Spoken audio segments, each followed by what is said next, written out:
announcement?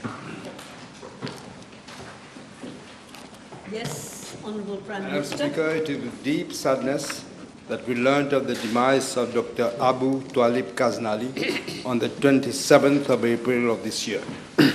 Dr. Abu Kaznali was born on the 10th of August 1941 in Rivière-du-Rempart. After his secondary education at the Royal College of Portland, he pursued medical studies in the United Kingdom, specializing in vascular surgery at the University of Aberdeen in Scotland. He returned to Mauritius in the early 70s and became a pioneer in vascular surgery. His cutting-edge surgical prowess and commitment to healthcare earned him the high esteem of his colleagues and patients alike.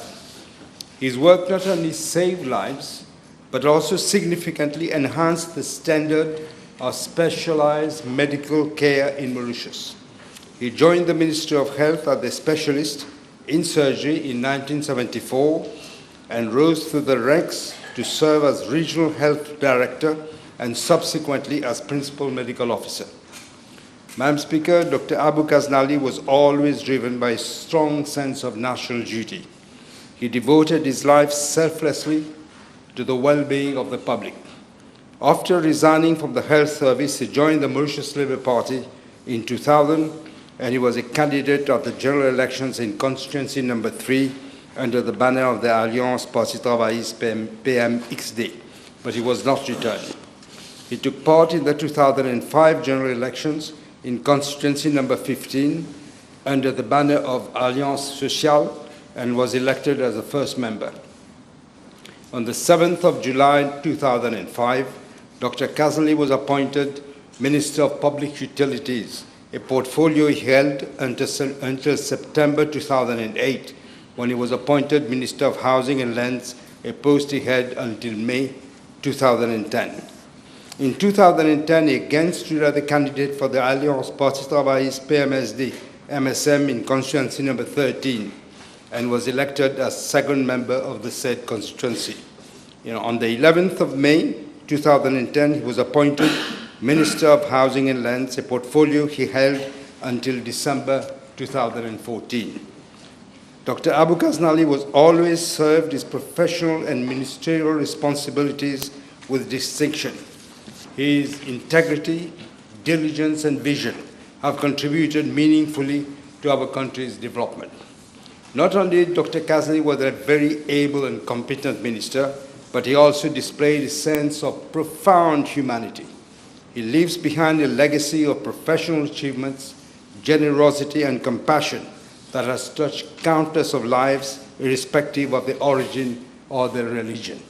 With these words, Madam Speaker, may I request you to direct the clerk to convey the deep condolences of the Assembly to Mrs. Kaznali, the family, and all those afflicted by his passing. Thank you. Thank you. Yes, Leader of the Opposition. Thank you, Madam Speaker. On behalf of the Opposition, I fully associate myself to the tribute paid by the Honourable Prime Minister to late Dr. Abu Twalib Kaznali. Madam Speaker, may I kindly request you to direct the clerk of the National Assembly to convey our deep condolences to the bereaved family. Thank you, Madam Speaker. Thank you, Leader of the Opposition. Honourable members, I associate myself with the tribute paid to the memory of late Dr. Abu Twalib Kaznali, former Member of Parliament, by the Honourable Prime Minister and the Honourable Leader of the Opposition. It happens that I have known Dr. Kaznali as a doctor and also as a minister. I therefore direct the clerk to convey the deep condolences of the Assembly to the bereaved family. Papers have been laid. Questions? Yes, Honourable Leader of the Opposition. Your private notice question. Thank you, Madam Speaker. Madam Speaker, I've given notice of the following private notice question addressed to the Honourable Minister of Labour and Industrial Relations. Whether in regard to the Labour Day celebrations 2026, he will state the A, activities and events organized in connection therewith, giving a breakdown of the total expenditure incurred and the source of funding, And B, names of the companies to which contracts were awarded for the podium, sound system, and lighting and ancillary services for the live concert held at the Esplanade of the Municipal City Council of Port Louis on the 1st of May 2026, indicating in each case the procurement method used. Thank you, Madam Speaker. Yes, Minister. Madam Speaker, the International Labour Day is celebrated globally on the 1st of May to commemorate the struggles and achievements of workers and labour movement to improve the working conditions of workers. It is an occasion to pay tribute to the hundreds of thousands of workers of our country who every day toil hard to feed their families and contribute to the economic development of our nation. It is also an occasion to remind ourselves of the workers and leaders of trade union movement who devoted their entire life to the cause of workers, including martyrs like Mrs. Anjali Coupet. As regards part A of the question, this year, to mark the International Labour Day, my ministry organized a series of activities spanning over 10 days as follows. First, we effected a visit to Rodrigues Island from the 22nd and 23rd of April 2026. The delegation comprised myself, the directors of Labour, Employment, and Occupation Safety and Health Department, and an assistant secretary. We had very constructive working session with the Commissioner and officers of the Commission for Labour, Industrial Relations and Employment, as well as workers' representatives. Unfortunately, Madam Speaker, in the past, little consideration had been given to consulting the Commission in Rodrigues on labour reforms which would affect workers in Rodrigues, and trainings were not always extended to them. We also discussed the problems which workers from Rodrigues face when having to sue their employers in Mauritius. We also agreed on a protocol in relation to employment of foreign labour in Rodrigues. Priority will be given to workers in Rodrigues before any foreign worker is allowed to work in Rodrigues. On the 27th of April, Monday last, a fifth job and training fair was organized by the Employment Division of my ministry at the Cascavel Mall, whereby 20 employers and 5 training institutions were present. The objective of the job and training fair was to bring job seekers and employers and training institutions in one place to facilitate job matching and sensitize job seekers of trading opportunities available. The event was well attended by job seekers.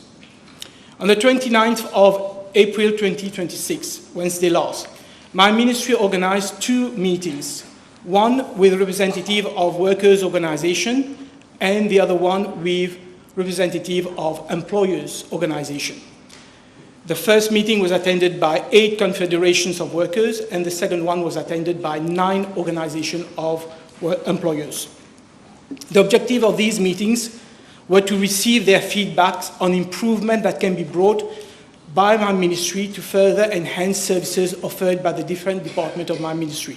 We also discussed about labour reform, which would be shortly considered by the National Tripartite Council. On the 30th of April 2026, Thursday last, my ministry organized a one-day symposium with some 150 tripartite stakeholders and social partners. The themes for discussion were chosen carefully in line with the topical issues in the world of work. The objective of the symposium was to raise awareness and to further discussions on the following 3 topics through panel discussion. First, mental health at the workplace and dependency, which is aligned with the 226th theme set by the International Labour Organization for the World Safety and Health Day. Let's ensure a healthy psychosocial working environment. The second topic was on promoting workplace inclusion, and in particular, ensuring a greater participation of persons with disabilities in both public and private sectors.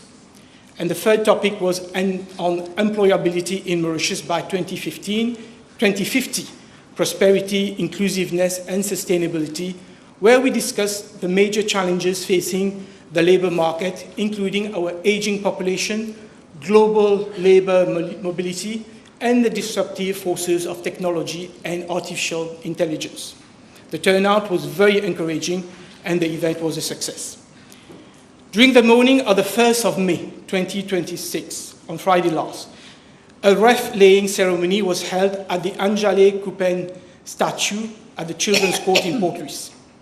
On the same day, a visit at the dormitory of a manufacturing company in Kyope was effected, which was followed by a lunch with a group of around 100 migrant workers of the company.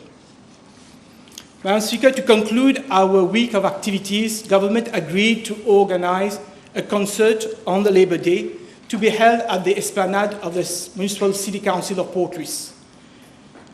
I have to confess, Madam Speaker, that my ministry does not usually organize such activity. Thus, the collaboration of the Ministry of Arts and Culture and the Municipal Council of Port Louis was sought. I co-chaired a preparatory meeting with my colleagues. Of the meeting was to identify the most suitable option for organizing the concert, taking into consideration aspect and financial consideration. The Municipal City Council of Port Louis agreed to make arrangement for the provision of podium, sound system, and lighting. Madam Speaker, with regard to the expenditure incurred in connection with the above event, the breakdown is as follows.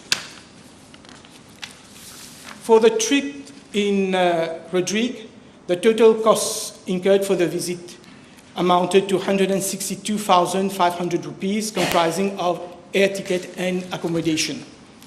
For the job and training fair, 132,295 rupees, including VAT, met from the budget vote of the employment division of my ministry.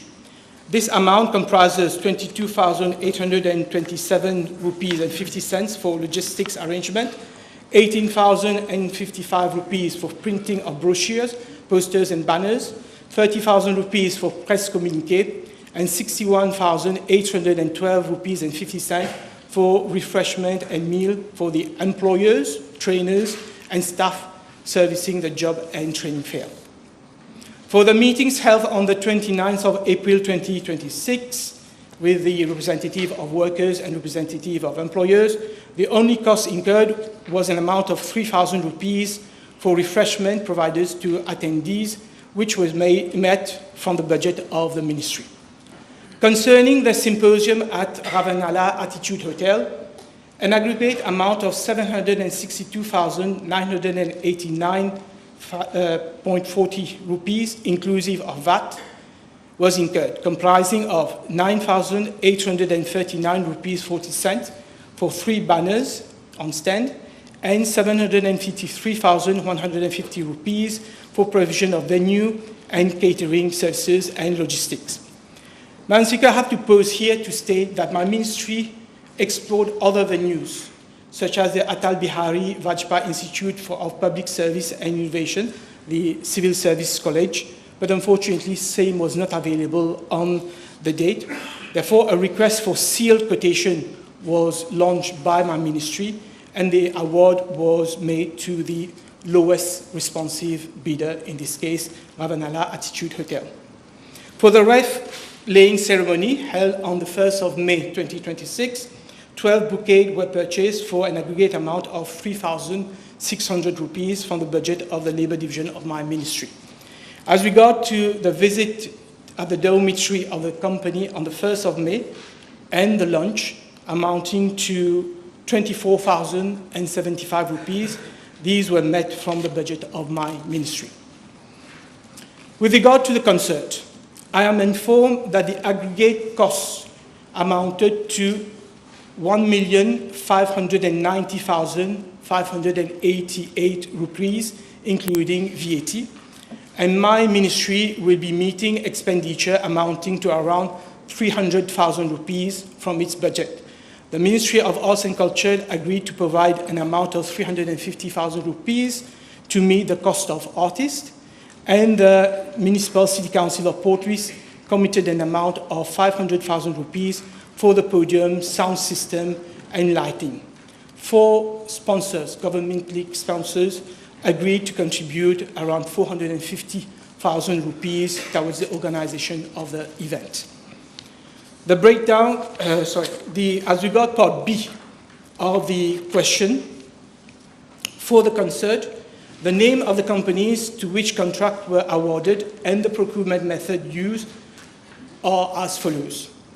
For the stage, podium, including structure, stage lighting, and sound system, I'm informed by the Municipal City Council of Port Louis that it conducted a request for seal quotation, and the award was made to Glint's Production Limited. For the artists and performers, a technical committee comprising representatives of my ministry, the Ministry of Arts and Culture, and the Municipal City Council of Port Louis finalized the list of local artists and performers. Quotation was sought for their services and were recommended to, and the following artists participated: Bhojpuri Bose, Désiré François and the Cassia Group, Groupe Latanier, Comico, DJ Emran Production Limited, Groupe Trioco, and the magician and illusionist, Mr. Krish. For the media coverage, advertising, and animation, I am informed by the Municipal City Council of Port Louis that the low-value procurement method was used, and the award was made to Defi Media Group Limited. For Metro services, Metro Express Limited was approached through the Ministry of Land Transport, and as regards bus services, the services of National Transport Corporation were retained. Yes, Honourable Leader, your first supplementary. Thank you, Madam Speaker. Let me start with the concert that was held at the Esplanade of the Municipality of Port Louis. Yes.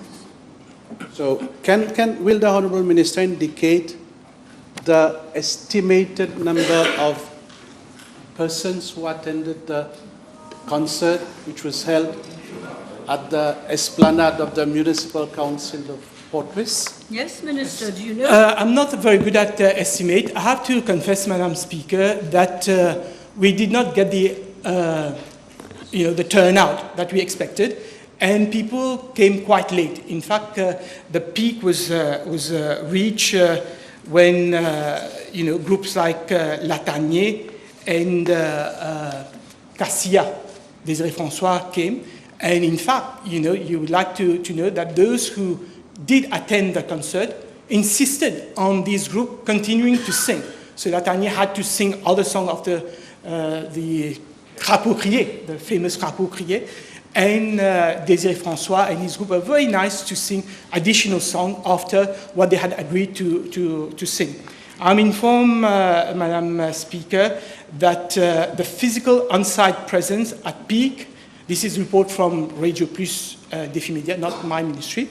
So the physical presence was 1,700 persons. Online views, Facebook Défi Media, 116,000 people. Facebook Radio Plus, 30,100. YouTube channel Défi Media, 19,500. TikTok, 180,000. Total online views, 345,600 views. Yes, Leader of the Opposition. I'm surprised, Madam Speaker. Official figures have it that only 200 persons attended that live concert. No comment. And the Minister should not refer to Leader of the TikTok, Opposition. Facebook or whatever. Please, It was Leader. meant to be a live concert No by comments. top artists No comments. of this country. Can I ask the Honourable Minister to inform the House whether members of this National Assembly were invited to attend, and how many members attended that concert, Madam Speaker? Yes, Minister. Madam Speaker, the honourable member should know. The Honourable Leader. Yes, the Honourable Leader of the Opposition should know that when you organize a concert, there are those who would come here physically. They don't come. They look at their mobile phone. So that is why it is very important. And we got official figures from Défi Media. Minister. So with regards to the question of the Honourable Leader of the Opposition, I didn't keep track of how many members of parliament came in and out the concert. Unfortunately, I was present. The Honourable Minister of Arts and Culture were there with our families, as well as the Lord Mayor and several councillors. Honourable Leader of the Opposition, please don't make comments. We have young people sitting today, and I would very much like you to stick to your normal, sweet questions. However hard they are, but questions. They may be hard, but they must be questions. Can the Honourable Minister inform the House whether his ministry spent funds that were not approved through the normal parliamentary process? Minister. Absolutely not. In fact, Madam Speaker, I've given the whole figures, and the Honourable Leader of the Opposition would like to note that we actually underspent. For example, we received financial clearance for the concert to the tune of 1.5 million rupees. We ended up spending only 300,000 rupees, thanks to a number of private donations. Thank you. Yes.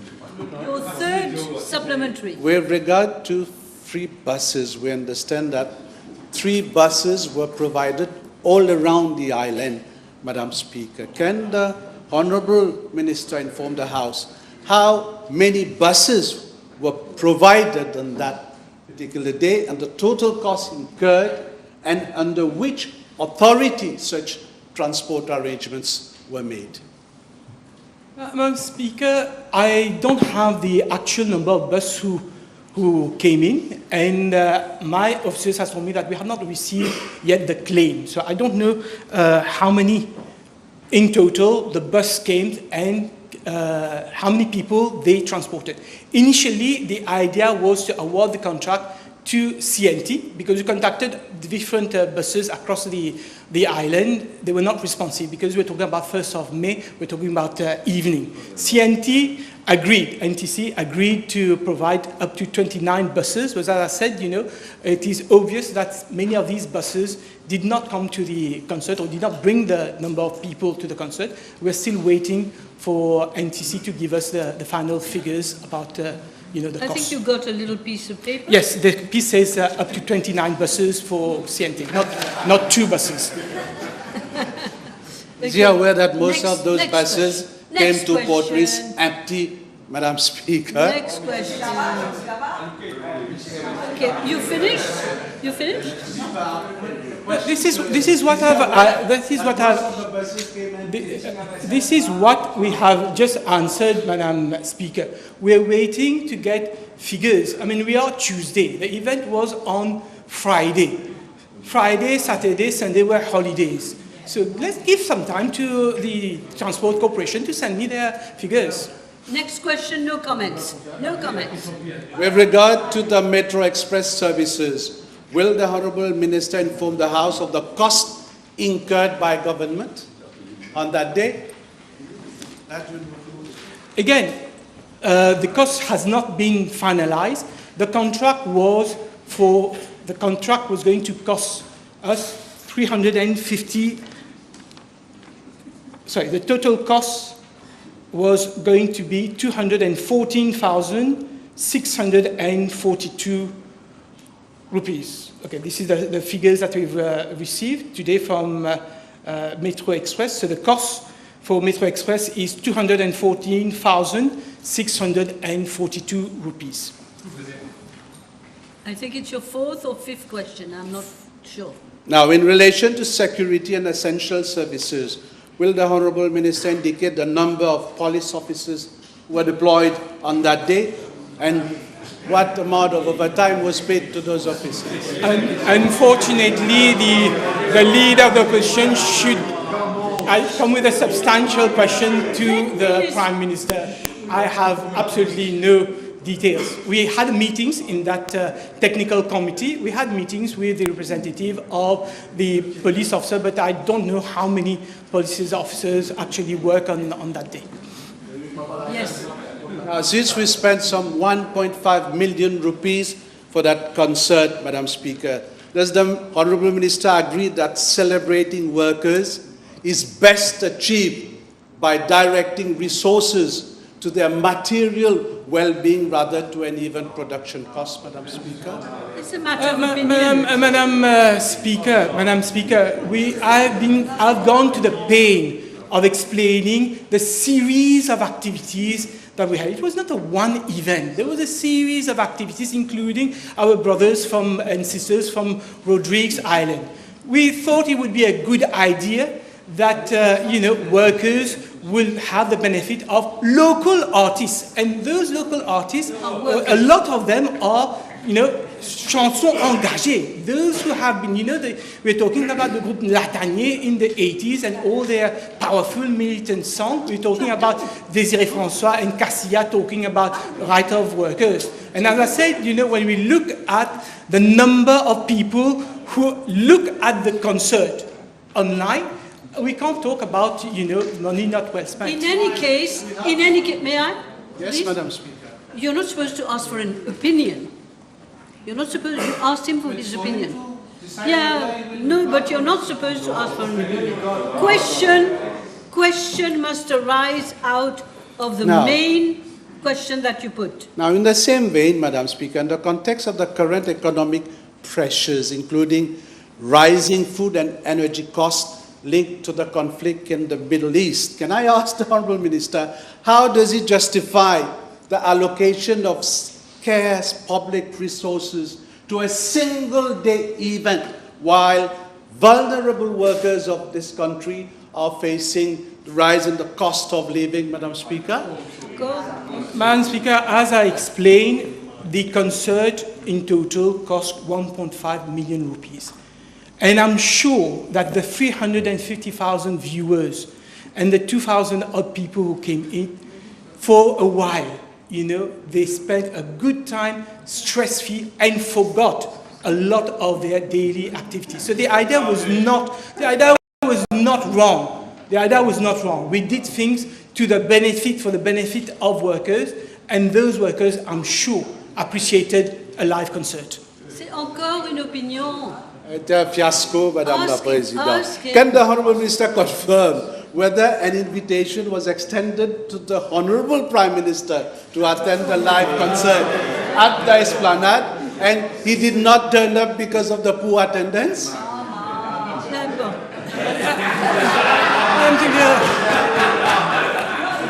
Madam Speaker, the invitation was an open invitation. And I have to confess, Madam Speaker, that after the event, several people came up to me, even from my own constituency, and told me that they were not aware that there was a concert.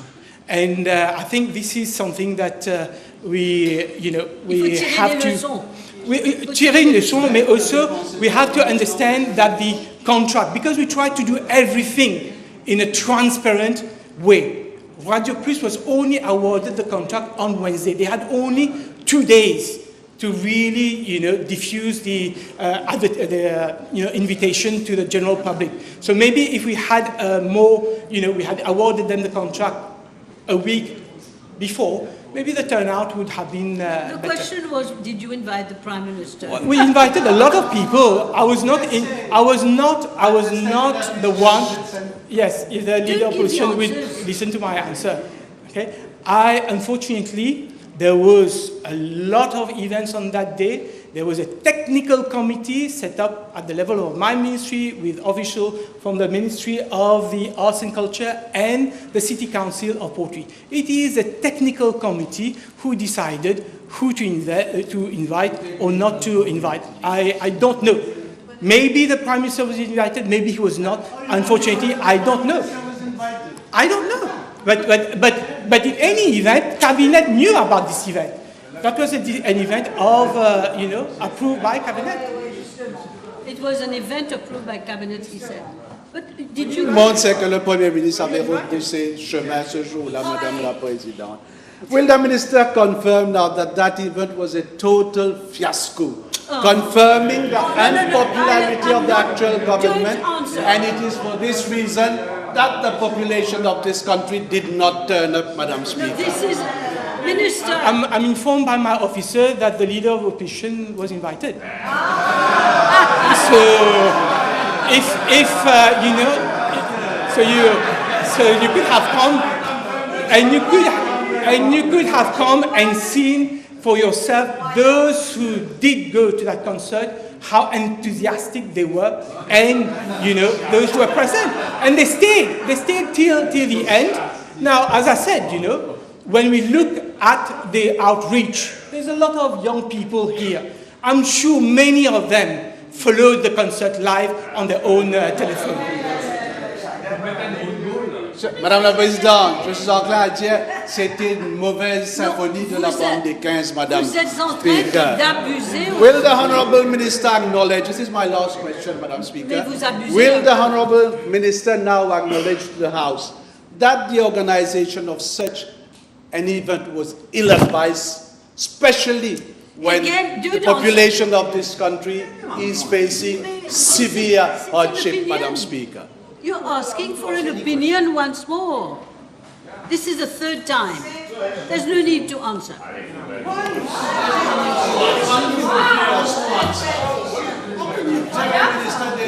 No, but you are asking for his opinion. Wasting public funds, Madam Speaker. Minister,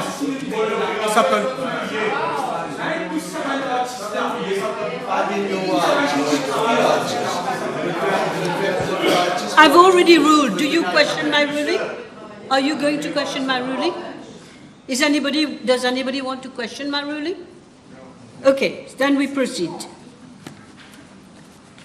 Now we proceed. PMQT.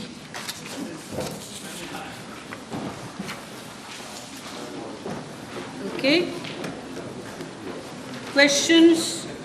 Honourable members, the table has been advised that PQB 600 will be replied by the Honourable Prime Minister, time permitting.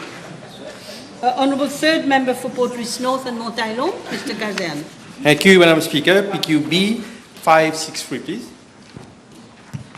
Madam Speaker, Section 7 of the Immigration Act provides for the eligibility criteria for temporary residence permit for a non-citizen who has married a citizen of Mauritius.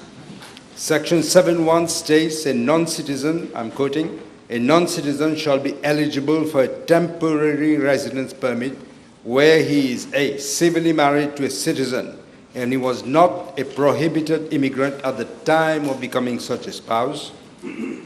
Section 7.4 stipulates that when the marriage between the non-citizen and a citizen is celebrated outside Mauritius, no application for temporary residence permit shall be entertained unless the non-citizen submits A, his marriage certificate certifying that he is civilly married to his citizen spouse, and B, an affidavit or any other document duly sworn or affirmed by him before a court of law in his country of residence, attesting that on the date of his marriage to the citizen, he was not married to any other person. Madam Speaker, I'm informed that some non-citizens are not able to obtain an affidavit or any other document duly sworn or affirmed by them before a court of law in their countries of residence. And as such mechanism, in fact, is not available in their countries of residence. My office is working together with the Attorney General's office to amend Section 7 of the Immigration Act with a view to allowing a non-citizen to submit another official document attesting that on the date of his marriage to the citizen, he was not married to any other person. I must say there was a demand, and we are also looking at this. The Attorney General's offices will give consideration to the possibility of including Rodriguez as well in that amendment that we are bringing. The bill will be introduced in the National Assembly shortly. Yes, Mr. Kazan, you're okay? Right. The Honourable Third Member for Pamplemousse. B564, Madam Speaker. Madam Speaker, I'm informed that the casinos have been operating losses of 272 million rupees for the financial year ending 30th of June 2025 and 121 million for the 6-month period that is from July 2025 to December 2025. I should also highlight that the total losses that have been accumulated for the period 2015 to 2025 amounted to 1.9 billion rupees. The model that casinos have been operating in Mauritius is clearly flawed, Madam Speaker. The chronic losses made by the casinos are attributable mainly, firstly, the casinos of Mauritius closed Sun Casinos and Beach Casinos Limited, which resulted in massive redeployment of 111 staff to other already overstaffed casinos. So we had a problem of overstaffing. Secondly, despite that the casinos of Mauritius was systematically making huge losses every year, on the 2nd of September 2024, that is on the eve of the general election, the management of the casinos signed a collective agreement to provide a 14-month bonus as productivity bonus, and this, Madam Speaker, was backdated to the 2nd of July 2022. The company was making losses, yet they decided to pay a productivity bonus on the eve of the election and backdating it to 2nd of July 2022. This is how the MSM operated. It's not their money. They couldn't give a damn. Sorry, I don't know whether it's parliamentary. They couldn't give care. But they just spent. This is method of the MSM. This was the level of incompetence and irresponsibility by the previous regime, which therefore naturally further made the situation worse.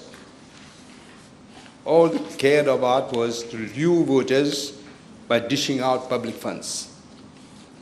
With a view to maintaining casino operations, SIC has injected funds to the tune of 1.3 billion during the period 2015 to 2025. The latter had to contract debts amounting to 771 million rupees to finance this injection. In addition, I'm informed that casinos have arrears amounting to 262 million rupees as at March 2026. Now, this model of financing the losses of the casinos is clearly, Madam Speaker, unsustainable, as it entails massive transfers of funds from profitable entities of the SIC to loss-making ones. This mechanism will rapidly reach its limit, and the SIC will have to ultimately borrow to finance the deficits of the casinos. This will have a direct bearing on public sector debt, and which should at all costs be avoided. Madam Speaker, it is not the business of government to run casinos, especially when it has clearly been making losses over so many years. As I already stated in the House, government is in the process of disposing of the casinos. I'm informed as of today a transaction advisor, namely PricewaterhouseCoopers, has already been appointed since February of this year to provide advisory services for the disinvestment process. The transaction advisor has completed the first phase of the disinvestment process by working on an estimated valuation for the casinos. The transaction advisor has also prepared an information memorandum and an expression of interest. The launching of the expression of interest is scheduled for May of this year. The SIC, Madam Speaker, will have to come up with bold options to address the related human resources issues arising out of the disposal process of the casinos, including the possibility of elaborating an early retirement scheme. Yes, Mr. Rukli, yes. Thank you, Madam Speaker. Could the Prime Minister inform the House if the companies owning the casinos of Mauritius continue to remain solvent, and whether up to when the government will continue to inject funds in the loss-making casinos? As I said, Madam Speaker, I don't know if any, maybe I'm mistaken, maybe the Honorable Leader of the Opposition, who seems to know how many people attend whatever, whether I think this is the only country in the world where casinos actually lose money. minute. You started the business. I just told you how many millions you lost when you were in power. But this is precisely why we are relooking at it. This is why we appointed Pricewaterhouse, and this is what the steps we are doing, because it's unsustainable. Yes, honourable members, before we proceed with the next question, I had the feeling that my previous ruling on the question of giving opinion did not meet the consensus in this House. I just checked, because I don't know everything by heart, I just checked Standing Order 22, 1G, c'est-à-dire G. A question shall not ask for an expression of opinion. That is all I have to say. Next question. Honourable First Member for Vacoine-Floréal. B 565. Madam Speaker, recently the Economic Development Board has received multiple inquiries from foreigners who have expressed interest to relocate together with their families to Mauritius. To respond to this demand, we are introducing a golden visa to better meet the requirements of high net worth individuals wishing to relocate to Mauritius. The golden visa will be a multiple entry visa granted to successful applicants and the immediate dependents, that is, the spouse and dependent children. The visa will be processed within 5 working days from the date of application, and it will be valid for a period of up to 2 years, and it can be renewed if need be, if there is a new application. As regards to Part A of the question, the objectives of the Golden Visa Scheme is to encourage high net worth individuals to relocate physically to Mauritius together with their families.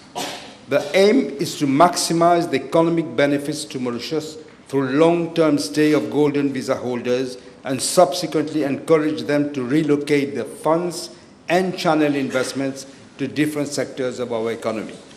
In this context, the EDB has set up a dedicated concierge service to assist the high net worth non-citizens in relocating the businesses to Mauritius, leveraging on our financial services sector, the free port sector, and existing investment schemes.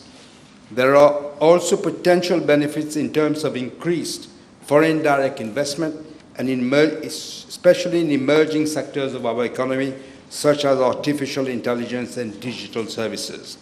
Madam Speaker, high net worth individuals exploring investment opportunities in Mauritius in high-value sectors such as fintech, global treasury, artificial intelligence, biotechnology, and renewable energy will be targeted. As regards to Part B of the question, Golden Visa holders will be able to enroll their children in private educational institutions in Mauritius, B, to import their personal belongings and bring their pets, C, to open bank accounts in Mauritius, D, to pay their taxes in Mauritius if they spend 183 days or more in Mauritius, while benefiting from tax exemption on expenditure in Mauritius made through foreign credit or debit cards, and on income remitted and deposited into a Mauritian bank account, provided a declaration is made that the applicable tax has already been paid abroad. Holders of golden visas will not automatically be entitled to enter our labor market, as they will be expected to invest in qualifying sectors. As regards to Part C, Madam Speaker, golden visa holders will be required to provide a written undertaking at the time of application that they would invest a minimum amount of $1 million within the first 12 months of the stay in Mauritius, and the EDB will be closely following up on the progress of their investment. An application under the golden visa will be subjected to a first screening by the EDB, where due diligence exercise is carried out, including different checks, the world check and so on. The Passport and Immigration Office will perform further due diligence process prior to issuing the visa, but all this will have to take place within 5 working days. As regards Part D of the question, Madam Speaker, I'm informed that the EDB has assessed the potential benefits and risk of the golden visa scheme. The EDB has estimated that some 100 golden visas could be issued annually. The target of the golden visa scheme would be mostly, as I said, high net worth individuals who will later be encouraged to relocate their funds and investment into different sectors of our economy. In this respect, the Ministry of Financial Services and Economic Planning is working on measures to facilitate the relocation of corporates, redomiciliation of global companies and funds to Mauritius, as well as family offices, and facilitating the opening of bank accounts. As regards housing affordability and land ownership, golden visa holders will only be allowed to acquire residential properties strictly under the EDB property schemes, such as property development schemes, investment hotel schemes, and smart city schemes. Golden visa holders would initially be staying in hotels and or renting residential properties under the EDB schemes. There is therefore spare capacity in the high-end property rental market to accommodate these individuals without affecting housing affordability for Mauritian citizens. With respect to the risk of money laundering and illicit financial flows, a robust risk-based due diligence framework is already in place. The framework is aligned with our anti-money laundering and combating the financing of terrorism framework. There is also, Madam Speaker, a strong inter-agency coordination involving the Financial Crimes Commission, the Financial Intelligence Unit, the Financial Services Commission, the Bank of Mauritius, the Passport and Immigration Office, and other enforcement agencies that will work effectively to address any risk relating to money laundering and illicit financial flows. Currently, Madam Speaker, all our visa schemes are compliant with the standards of the Financial Action Task Force and the OECD's guidance on potentially high-risk residency and citizenship by investment schemes. Accordingly, my office, the Ministry of Finance, the EDB, will jointly monitor the scheme. Its outcome will be looked at, and if need be, corrective measures will be taken to ensure that it delivers maximum benefit to the economy and our citizens while safeguarding our national interest. Yes. Merci. Concernant le due diligence, l'honorable Premier ministre peut-il nous dire la différence dans le mode d'opération de l'actuel gouvernement et celui de l'ancien régime? Autrement dit, quelle garantie il peut donner à la Chambre qu'on ne verra pas des cas similaires à ceux de Sobrino ou Rabatomanga venir cacher leur fortune mal gagnée à Maurice? Quelle est la différence dans le mode d'opération de l'actuel gouvernement et celui de l'ancien régime? It's a very good question. We're going to have a different approach with different people involved. One of the things we're doing is to put digital for the passports. It will all be digitalized. We will immediately know what whoever person is coming through to Mauritius, if they have any problem with them. We will immediately know. This is available in many countries, including Seychelles today, but we don't have it here, unfortunately. I don't know why. This is one of the things. Secondly, the criminal agency that we are setting up will have a special section dedicated to just this, to ensure that no, if I may use the word, crooks manage to go through the net. Yes, second question. Le Premier ministre a parlé d'éventuelles corrective measures dépendant du succès ou pas de ce scheme. Peut-il nous dire quels indicateurs seront utilisés, quels seront les KPIs pour évaluer le succès ou non de ce scheme? Est-ce que seront évalués la quantité d'emplois créés, l'investissement productif contre l'investissement spéculatif? Comment est-ce que le succès sera évalué? This is already being done at the moment, but we are strengthening the issue. I was especially mentioning in case of people who try to loan the money to come here. This is what we are putting a lot of emphasis on. We want to ensure that we don't have a similar as when the MSM were here with the Sobrino cases like this. We have to avoid them. Est-ce qu'un plafond sera imposé sur le nombre de biens ou sur la superficie de terre pouvant être acquis par un détenteur de Golden Visa?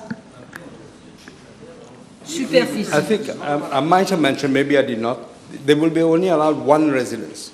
And it will be within the framework that the ADB has already set up for different foreigners who want to buy property in Mauritius. The same. She mentioned superficie. Prime Minister? Prime Minister? The question was on superficie. Yeah. Dans le scheme, il y a In the pas. scheme, you have the, whatever There's already, the area is already it's there. taken care of. Okay, good. Next question, Mr. Bijan, Grand B Poudre d'Or. Thank you, Madam Speaker. B566. Madam Speaker, constituency number 6, that is Grand Bay Poudre d'Or, comprises a mixed coastal, touristic, commercial, and residential corridor. It extends from Grand Bay, Péribert, Cap Malheureux, Goodlands, Grand Gobe, Caledonian coastal settlements, and Poudre d'Or, to Poudre d'Or. I'm informed by the Commissioner of Police that within this spatial configuration, most of the reported cases are concentrated in the more high footfall areas, particularly Grand Bay and its surrounding tourist and commercial zones, Goodlands and its adjoining areas, as well as certain parts of Cap Malheureux, Grand Gobe, and Poudre d'Or. These cases relate mainly to larceny, antisocial behavior, breaches of public order, and drug-related activities, including possession, trafficking, and distribution, as well as illegal cultivation in some areas. To address this situation, the police have further reinforced the intelligence-led policing strategy across the constituency.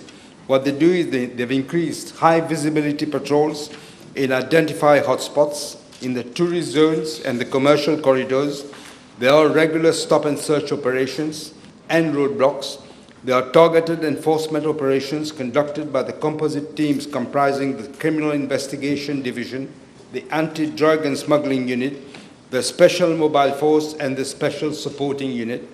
The continuous monitoring of persons of interest and habitual offenders, the systematic use of Safe City surveillance system for detection and deterrence purposes, and sustained community engagement through structured community policing forums and sensitization programs.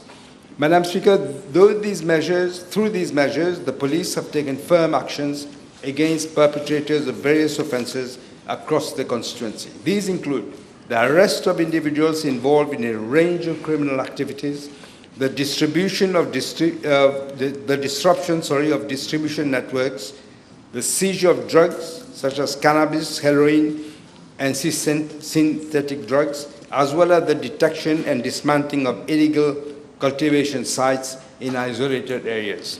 I'm informed that from the period 1st of January of this year to the 30th of April, a total of 3,658 cases have been reported in this constituency, comprising 153 crimes, 1,112 misdemeanors, 2,354 contraventions, and 39 drug-related offences.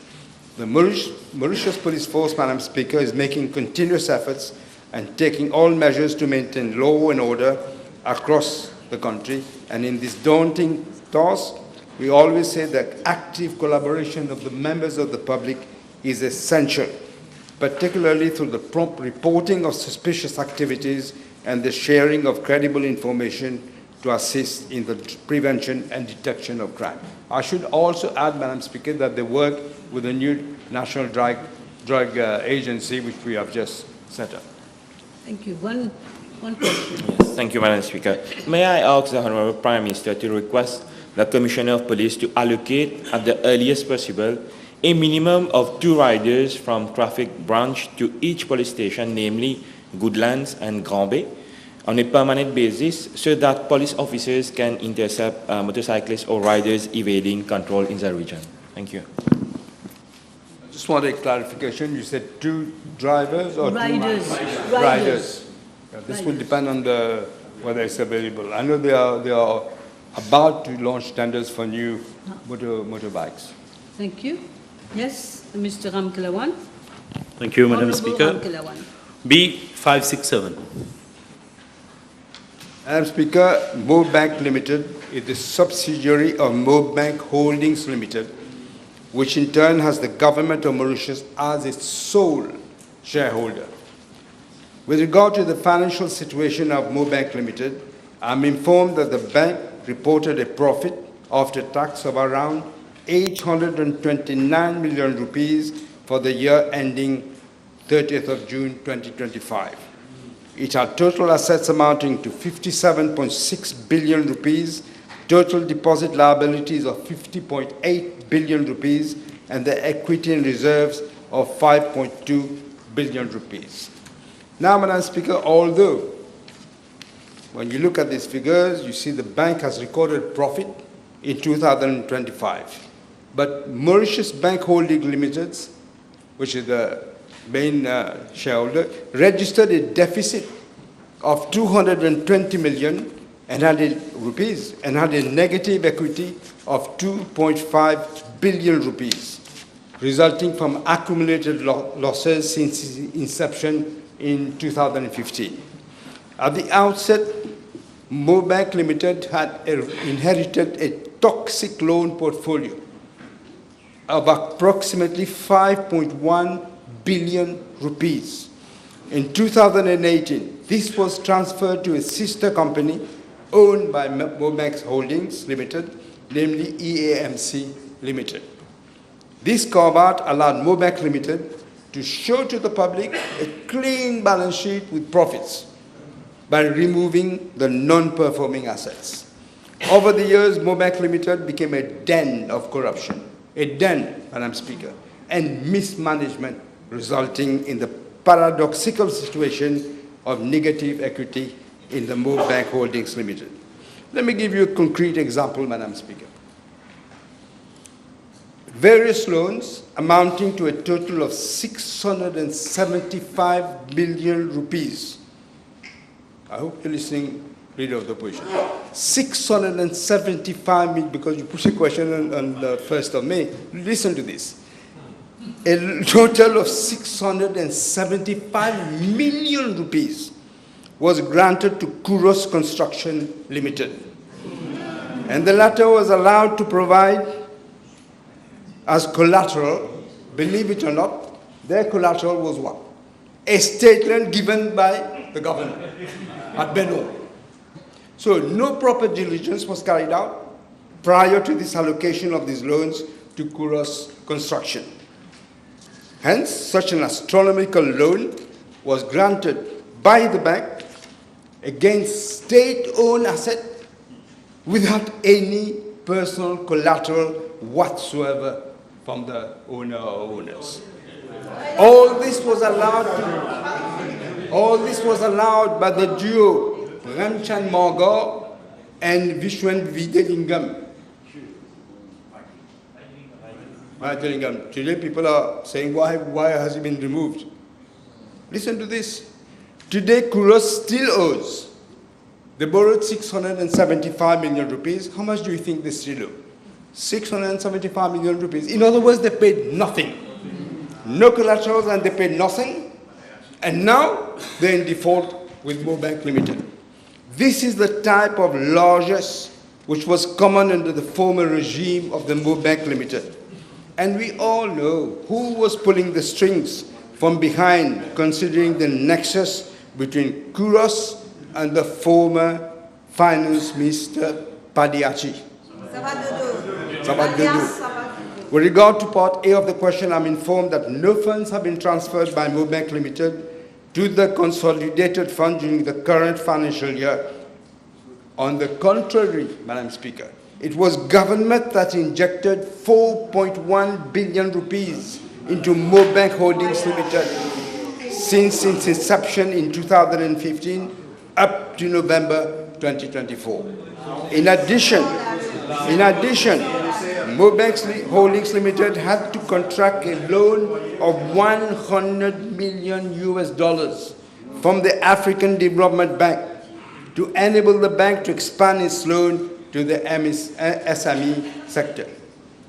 Furthermore, an additional amount of 1.1 billion rupees has been injected into Mobank Holdings Limited during this fiscal year to allow it to meet its debt obligations towards the African Development Bank Limited, where it borrowed the money before the elections. With regard to Part B of the question, I'm informed that MoBank Limited did not contract any loans. All the borrowings were contracted, as I said earlier, by the holding company, which is MoBank Holdings Limited. It is clear, Madam Speaker, that MoBank Holdings Limited has been the entity made to shoulder the burden. The dividends paid by MoBank Limited to MoBank Holdings Limited were largely insufficient to cover the financial costs of the loan and the servicing obligations. This has resulted in a serious deterioration in the financial position of MoBank Holdings Limited. Now, for the financial year ending 30th of June of 2025, based on unaudited financial statements, MoBank Holdings Limited had a negative equity on 2.95 billion rupees. Taken together, Madam Speaker, the financial position of MoBank Limited and MoBank Holdings Limited reflects a situation where operational profit at the bank level was made at the cost of the holding company and the public finances. Thus, MoBank Limited was showing a profit, while the holding company financial situation was really precarious. In this context, several measures are being taken to restore the financial viability of the MoBank Group of companies. These include restructuring of the existing debt obligations, improving the profitability of MoBank Limited to enhance its dividend payment capacity, the disposal of non-core assets, and the recovery of the carved-out non-performing loans. Yes, one question. Can the Honorable Prime Minister state whether government has appointed a transaction advisor to find any potential buyer of MoBank Limited, and if any potential buyer has been identified? Thank you. I believe they're looking at this, they have looking at whether somebody, but who would want to buy a bank with that kind of debt? Yes, Dr. Amir. Last question. Yeah. Can I ask the Honorable Prime Minister, in the light of the disturbing information that he has shared in the House regarding Kuros Limited, whether he intends to have a specific forensic inquiry about it, and in the meantime, freeze the assets of that company? The assets are already frozen. The assets are already frozen, and we are looking at all the things that I mentioned, because we cannot let people get away with murder like this. They will have to answer for the deeds. Yes. Time is unfortunately over. Yes, now the table has been advised that the following PQs have been withdrawn. Bs 577, 568, 572, 570, 569, 571, and 576. I got it right? Yes? You didn't have a question, huh, Mr.? Okay. Now, questions addressed to honourable ministers. Honourable third member for Port-Reitz North. B578, please. Yes, Dr. Amir. Madam Speaker, the e-health project is currently being implemented by my ministry under a comprehensive portfolio approach. In close collaboration with United Nations Development Programme, the project is being implemented in phases with a view to improving healthcare delivery, strengthening data management, and enhancing service efficiency across public healthcare institutions. Madam Speaker, it is important to recall that e-health project was initially launched in 2022 following the signature of a portfolio agreement with the UNDP, which was appointed as implementing partner with full responsibility for the procurement process as well as the overall project management. In this context, the UNDP has since inception and to date been managing the procurement cycle and implementation of the project with dedicated technical and administrative personnel deployed for this purpose in accordance with the agreement entered into by the previous government. While the project was intended to support the digital transformation of the public health sector, Its implementation was marked by a number of operational, technical, and coordination challenges due to gaps in planning, insufficient groundwork, and limited oversight by the previous government. It is to be noted that these challenges were compounded by unresolved operational issues, particularly in relation to site readiness, including electrical works and connectivity. These constraints had been flagged by the UNDP to the previous administration. However, they remain largely unaddressed, thereby contributing to delays in the implementation of the project. When I assumed office in November 2024, I observed that despite the lapse of nearly 2 years since the official launch of the project, progress remained limited, and the initiative was still at the stage of user requirement gathering. This clearly indicated delays in moving the project towards actual implementation. Upon assuming office, my ministry took immediate and decisive action to salvage the project and accelerate its implementation. The user requirement phase was expedited and concrete steps were taken to transition the project into its implementation phase with a clear focus on delivery and tangible outcomes. Madam Speaker, Phase 1 focuses on the deployment of foundational modules that establish the necessary digital infrastructure to support patient and health service management. The core modules include Patient Administration System, PAS, manages the administrative life cycles of patients, including registration, admission, discharge, and transfer process. eHealth portal and mobile application provides a digital interface for patient and healthcare providers to access health services, personal medical information, and appointment scheduling. Blood transfusion services, BTS, and donor management application supports end-to-end management of blood donations, donor records, transfusion processes. Reporting analytics facilitates real-time data aggregation, dashboards, and performance monitoring to support evidence-based decision-making and health system governance. Laboratory information management system integration with the eHealth system and deployment across wards to enable electronic test ordering with automated transmission of results from laboratory analyzers to wards and patients where required. The testing phase started on 23rd August 2025 at New Flag Hospital, which was the most advanced in terms of site preparedness. The system is already live at the hospital and in several associated primary healthcare facilities for that region, including Belvedere Mediclinic, Bramstan Area Health Center, Mejin Kandemas Community Health Center.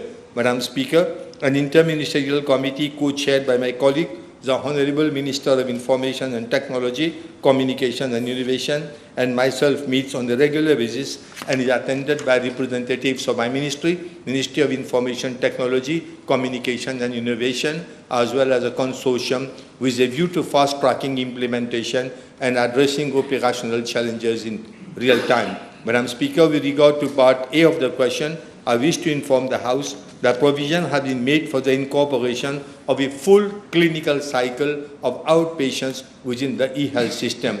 The system has been designed as a comprehensive digital health solution to manage patient journey from registration up to appointment, scheduling, clinical consultation, laboratory investigation, medication, and follow-up. From the very beginning of our mandate, my ministry, in coordination with the Minister of Information Technology, Communication and Innovation, engaged with UNDP and successfully renegotiated scope of Phase 1 to include 3 critical modules at no additional cost to government, with a view to providing a fully paperless patient experience at the earliest possible stage.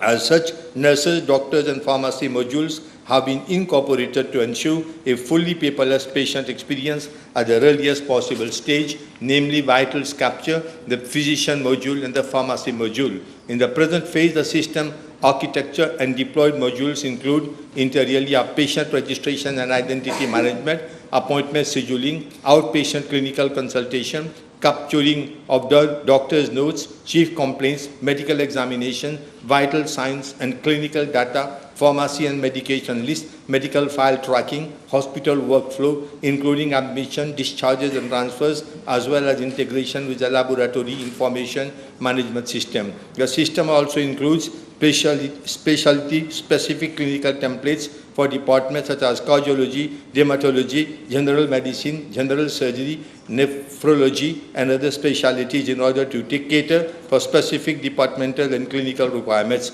The overall objective is to establish a single source of truth for patient records so as to ensure continuity of care, facilitate clinical decision-making, and improve patient outcome. Madam Speaker, with regard to part B of the question, I'm informed that e-health system, as I have just described, is presently live and operational in selected public healthcare institutions across different regions. However, at this stage, no public healthcare institution is fully operational in all aspects of the full clinical cycle, as implementation is being carried out progressively and in a phased manner. It is important to note that based on expert advice and international best practice, a project of this scale and complexity cannot be implemented in a single step or at one point in time. Such systems are typically rolled out progressively in phases across multiple sites to allow for proper testing and user training, system stabilization, and continuous improvement before full nationwide deployment. As of 30th April 2006, the system has been deployed in selected facilities across Region 3, New Flag Hospital, 4, Jawaharlal Nehru Hospital, and Victoria Hospital. The application has so far recorded more than 126,000 patients registration, 225,000 patient visits, and 221,000 doctors consultation. Madam Speaker, rollout has also started in other facilities, including those in Region 4, Jawaharlal Nehru Hospital, Region 5, Victoria Hospital, while preparatory activities have been initiated in Region 1, Dr. Jitu Hospital, and 2, Sir Sivsagar Ramgulam National Hospital, including champion user training and configuration exercises. The rollout schedule depends on site readiness and electrical works, UPS installation, power points connectivity, government internet and networking services, provisioning, cyber security audit, and retesting requirement, as well as operational resource gaps. Madam Speaker, the rollout is expected to be completed in Region 3, New Flag Hospital by May 2026, Region 4, Jawaharlal Nehru Hospital by September 2026, and Region 2, Sir Sivsagar Ramgulam Hospital, March 2027. The timelines for Region 1, Dr. Jitu Hospital, and Region 5, Victoria Hospital are expected by December 2027, subject to the completion of electrical works and connectivity requirements. Thank you. Yes, one supplementary, please. I have two, if you allow me, please. May I ask the Honourable Minister whether he could indicate to the House if the clinical data and the electronic records that will be generated with the e-health systems will be legally admissible in our court system, particularly in the world of medical litigation that we are living right now, and if so, under which legal provisions? Thank you. Madam Speaker, well, I'm not a lawyer, but definitely we are seeking the advice of the State Law Office. The State Law Office will have to advise us on the steps that we have to take. But as far as I'm aware, for the time being, we are not doing anything illegal. You will do the needful. Yes. Thank you, Honourable Minister. Could you inform the House of the specific measures or specific sensitization campaign and communication strategies that have been put in place so that the public at large may benefit from the usage of the e-health services, particularly our Honourable Minister of ICT, who could help with having an app so that every single person at home can definitely have access, not even to his medical records, but particularly to all the medical tests that he has been conducted so that they can take efficient measures to correct that. Thank you. Madam Speaker, it is a fact anything new that we do, anything new that we introduce, we are met with certain opposition in the beginning. My first step has been to win over the doctors, first of all, doctors and the medical and paramedical staff. Once you get them in confidence, then everything becomes possible. So I get the feeling now the doctors, the paramedical staff, the medical staff, they are for the project. In the beginning, there was stiff resistance. Secondly, patients also. In the beginning, you know, when they come, they had to wait a little bit. but slowly and slowly now they're getting accustomed to it, and with the support of the Minister of Information Technology, I do hope I am going to attain. I can assure the House that this has been going on for years and years and years. I started in 2013 when our Prime Minister, when he had started that project. Up till now, nothing has happened, but I can assure the House, by next year you ask me the same question, I'll tell you we are nearing completion. On va vivre avec notre temps. Yes, yes. One. Yeah, but when you ask me, don't show me a piece of paper because I don't understand. I think you're asking someone to get a message. Okay, thank you. Thank you, Madam Speaker. May I ask the Honourable Minister whether in the user requirement gathering process there is or there has been discussion with the Health Commission in Rodrigues, especially with regards to the transfer and admission of patients from Rodrigues, and whether the existing e-health in Rodrigues is compatible with the one in Mauritius.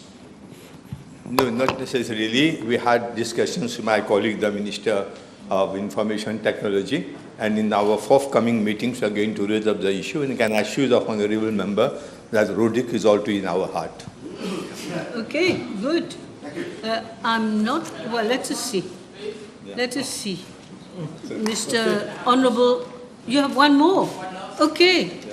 Otherwise, I'll be told that I'm one. May I ask the Honourable Minister the issue of confidentiality when it comes to e-health, which has been implemented in the private sector for the last 6-7 years, in particular one group, has faced enormous difficulties and concern about the personal records of patients that has been shed out. Can the Honourable Minister ensure the House and the public at large how confidentiality of patients can be preserved, particularly the number of hackers that we have in the community? This issue was raised on many occasions, but I was given assurance by my colleague, the Minister of Information Technology, and also by the experts of UNDP, that everything will be done to see to it that the privacy of the patient will not be disclosed. Okay, good. Honourable Ramdas. Thank you, Madam Speaker. PQB 579, please. That would be the last question for the morning. Yes. Oh, Minister, this is the question where you want to put 3 in 1. 3 in 1, yes. Please bear with me, I'll be very fast. No,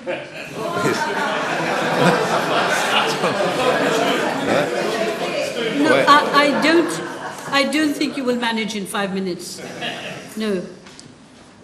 Why don't we break now, and then you can do that at the beginning when everybody has eaten and everything. Okay, thank you. Let me break now, please. Thank you very much.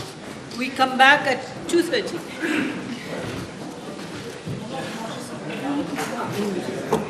There's 20 minutes.